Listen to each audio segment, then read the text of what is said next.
2020 a représenté pour tous un grand défi face à la crise sanitaire. Cependant, elle a permis de révéler le dynamisme de notre association parentale. Mais 2020 ne se résume pas seulement à la Covid. C'est aussi l'année où notre conseil d'administration s'est agrandi avec l'intégration de Virginie Véril, Yves Dupont, Jean-Bernard Choquel. Gérard Rémy, quant à lui, a souhaité mettre fin à son mandat. Cependant, il poursuit ses activités dans la vie associative. Le conseil est donc désormais composé de 18 membres élus et 2 personnes cooptées en décembre 2020. Il s'agit de Anne-Marie Delattre et Yannick Nigodem, ouvriers des actes. Ensemble, nous cultivons ainsi les valeurs qui nous animent et en particulier l'engagement, le rassemblement, le respect.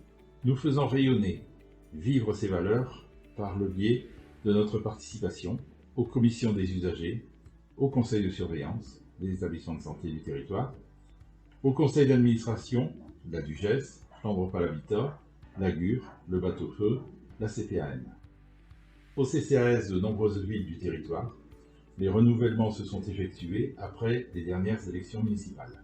Pour les raisons que nous connaissons tous, nous avons été amenés à reporter le lancement du 60aire initialement prévu en juin 2020.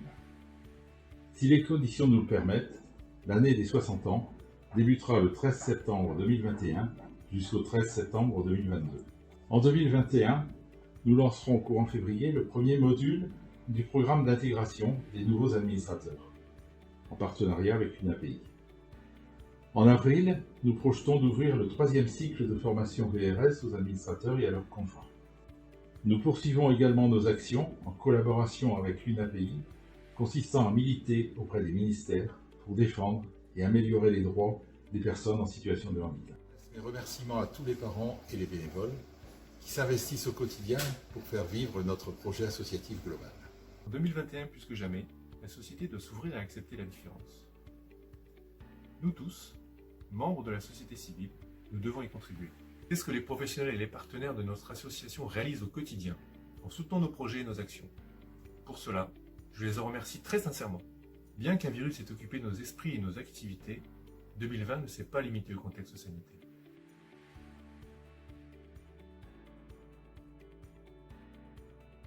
L'Institut médico-éducatif du Banc Vert a fait preuve d'innovation en matière d'accompagnement avec des interventions hors les murs. Ces interventions ont été étayées par des formations et se sont ancrées progressivement dans les habitudes de travail. Depuis la rentrée de septembre 2020, les professionnels s'organisent pour intervenir de façon ponctuelle. L'Institut médico-éducatif de Rosendal a engagé 4 nouveaux projets inclusifs.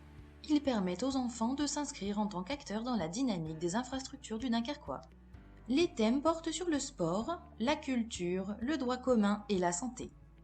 Cette année, les jeunes de l'Institut médico-éducatif de Copenhague-Sport ont participé à une action solidaire en partenariat avec la boutique des Copains du Monde à Lone Plage. Ils ont préparé des colis pour les cadeaux offerts aux personnes sans domicile fixe et pour les mineurs non accompagnés du territoire.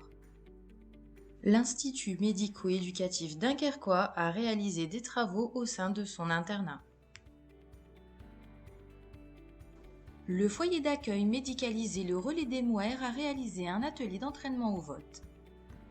Un service d'accueil de jour accompagnant 6 personnes a ouvert ses portes au sein de l'établissement.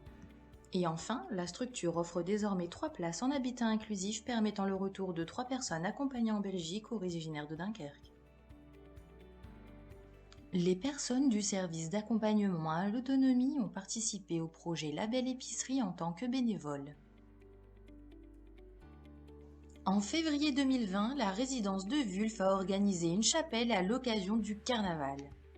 Au mois d'octobre, les personnes se sont engagées auprès de l'association Pour Audrey.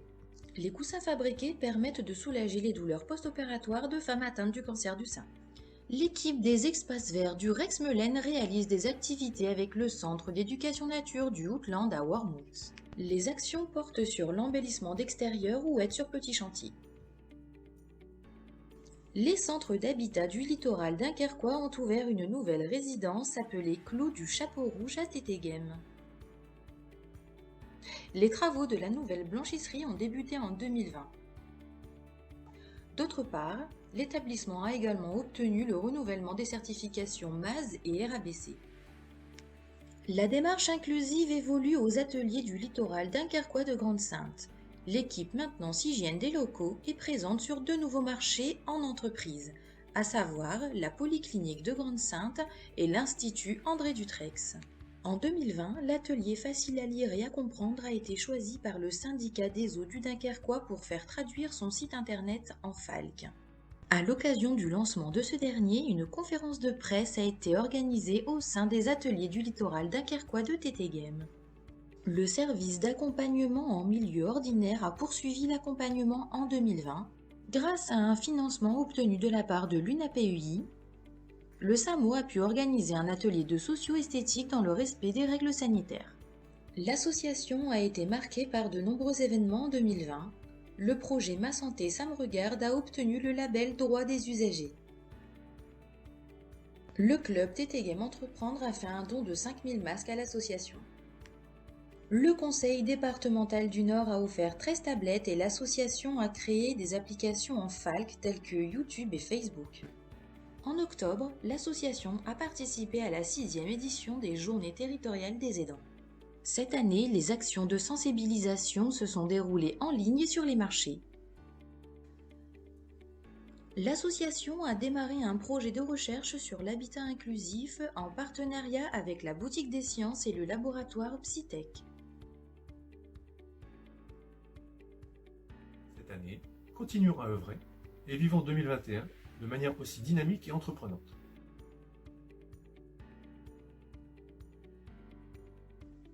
En 2021, les instituts médico-éducatifs du Banvert et de Rosendal développeront un projet de reconnaissance de droit à la citoyenneté. Le service d'accompagnement à l'autonomie projette d'ouvrir son hub de vie en 2021. Ce projet est développé en partenariat avec la communauté de communes des Hauts-de-Flandre, l'ADAPEI des Papillons Blancs du Nord et Interreg Europe. En 2021, la blanchisserie déménagera dans ses nouveaux locaux. D'autres travaux débuteront dans le but d'accueillir l'activité du dernier kilomètre. L'atelier du littoral dunkerquois de Grande-Synthe prévoit de réaménager ses ateliers. Ces changements permettront d'améliorer les conditions de travail des ouvriers. En 2021, le SAMO va poursuivre ses travaux autour de la démarche qualité. L'évaluation externe ouvre l'opportunité pour la réécriture du projet d'établissement.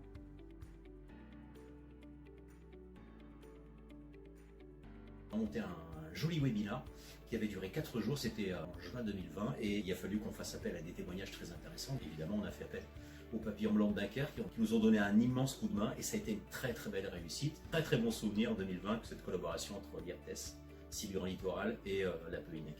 2020, on s'est focalisé sur les aspects communication, et afin de faciliter l'entrée dans les lieux des locataires en situation de handicap, nous avons traduit en facile à lire 2 supports d'information qui sont donnés lors de l'entrée dans les lieux, à savoir le guide du qui fait quoi et le guide du locataire.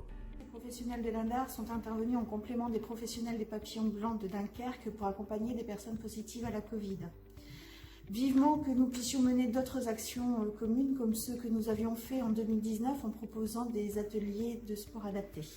Travail de partenariat qu'on a pu réaliser avec les Papillons Blancs et ces spots au niveau de Côte-Édent. Donc on a fait 5 spots et ça nous a permis de découvrir aussi plus en profondeur le sujet des aidants. Et c'était quelque chose qui a été bénéfique pour nous et j'espère pour vous aussi. J'ai cherché des fournisseurs de produits bio vraiment autour de chez moi et les maraîchers flamands sont vraiment tout près. Je suis ici à Rosendal, j'ai des belles propositions de légumes. Moi j'ai adoré votre réactivité, votre disponibilité. Avec les événements qu'on a eus, vous avez toujours su m'accueillir avec le sourire, la disponibilité de produits. C'est comme si la Covid n'existait pas, hein. Les légumes continuent à pousser, vous continuez à travailler et vous continuez à me livrer. Je suis céramiste Et tous les lundis après-midi, j'assure 2 ateliers avec des résidents. En fait, ce qui était très intéressant, c'est que les ateliers mis en place ont été interrompus de par le confinement. Et on a su se réadapter via visioconférence, c'est-à-dire que ça permettait un petit peu de continuer à vivre les ateliers qu'on avait mis en place. Et en même temps, c'était la découverte de l'intime. Ça a permis aux parents, par exemple, des usagers du théâtre, de découvrir un peu ce que faisaient leurs enfants dans notre activité.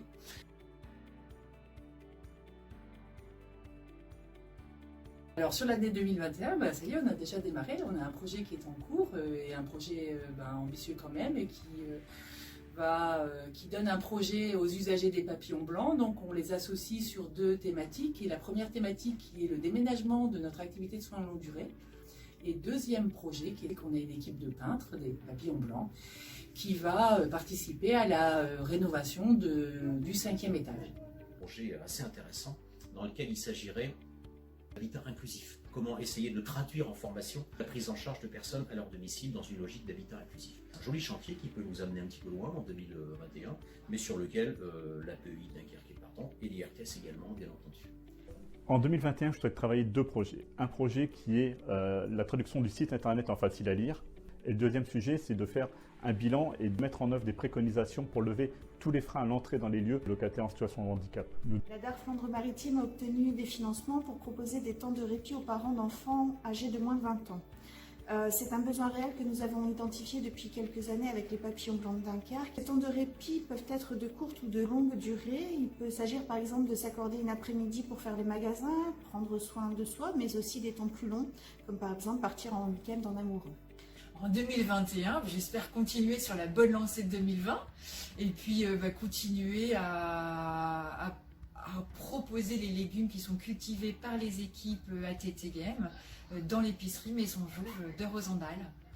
Comme vous pouvez le constater, notre association continue sa marche en avant, avec force, dynamisme et innovation. Toujours pour le bien des familles et des projets de vie de nos enfants.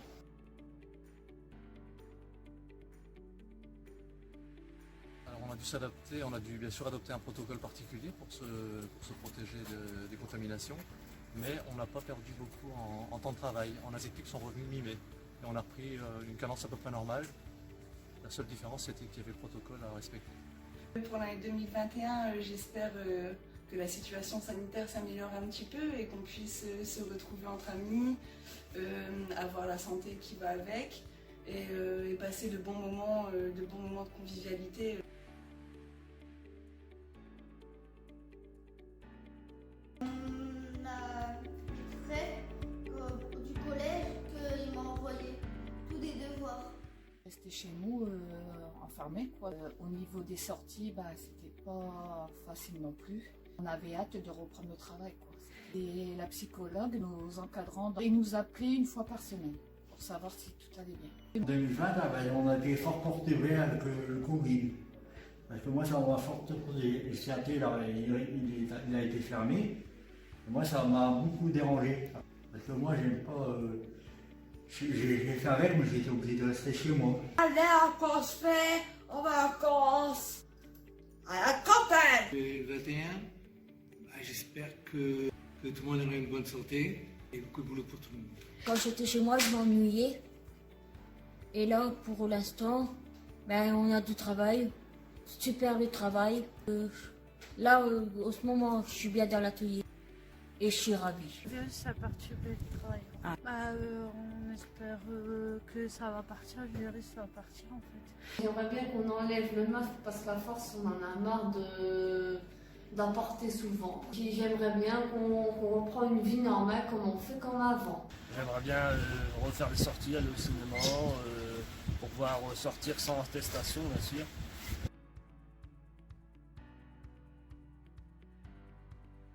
On s'est tourné vers l'utilisation de la visio. Alors, ce qui a été effectivement l'occasion découvrir un peu plus et maîtriser un peu plus cette façon de travailler. Ce qui a été très appréciable pour nous, c'est qu'en fait, on a eu beaucoup de demandes des éducateurs pour qu'on puisse faire des échanges vidéo. Mais c'était une très bonne idée parce que ça permettait des deux côtés de voir un petit peu ce qui se passait dans la maison, dans le lieu de vie, et de suivre les éducateurs, savoir un petit peu comment est-ce que le jeune pouvait évoluer dans ce milieu naturel. Les papillons blancs se sont très bien adaptés. Ils ont tout de suite mis en place tout ce qu'il fallait. Donc on a commencé par la période de confinement, ça on n'avait pas le choix. Et ensuite j'ai trouvé que ça s'était adapté très vite avec notamment des images, des photos pour faire comprendre pourquoi il fallait les gestes barrières, comment ça marchait les gestes barrières. Donc franchement c'était top, ça a été très bien fait. Nous espérons 2021 autrement. Et souhaitons par ce message vous adresser, ainsi qu'à vos proches et vos familles, nos vœux d'épanouissement personnel et professionnel.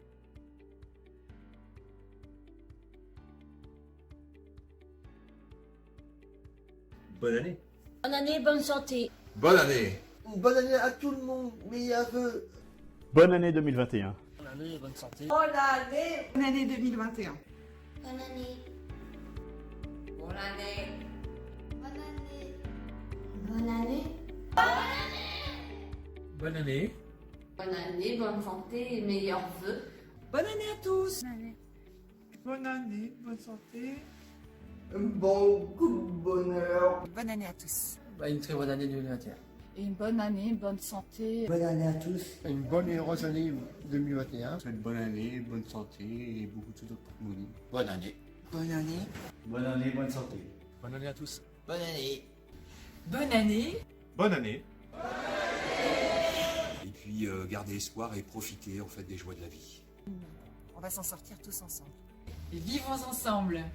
Vivons ensemble. Vivons ensemble. Vivons ensemble. Vivons ensemble. Vivons ensemble. Vivons ensemble. Vivons ensemble. Vivons ensemble. Vivons ensemble.